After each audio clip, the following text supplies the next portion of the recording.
ময়না বাবা এই জন্য তোমরা এই রণে প্রস্তুত। কি বলছো বাবা? কেন এই রণ কি জন্য করছো তোমরা? আমি আমি বালাকে মেরেছি।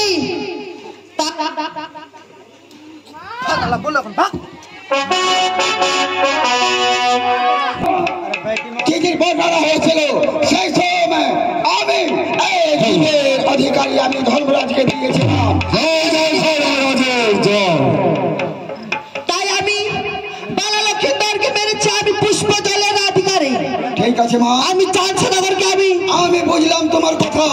তুমি জীবকে নিয়ে এই ময়নাপুরে গমন করেছো।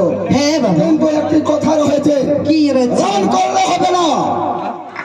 আর একটি কথা আমার শুনো, মন দিয়ে শুনো। এখন তুমি ধর্মরাজের সঙ্গে সত্য করে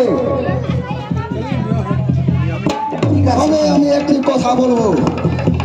ঠিক আছে।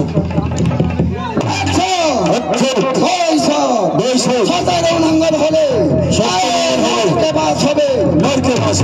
বলো বাবা। তুমি জীবটা তোমার হাতে আছে। হ্যাঁ, এখন তুমি জীবটা ধর্মরাজকে দিয়ে দাও। যে দিদিন থেকে তোমাকে এই জীবের দরকার হবে তুমি ওই জীব আমার দাঁড়া নেবে। ঠিক আছে তাহলে।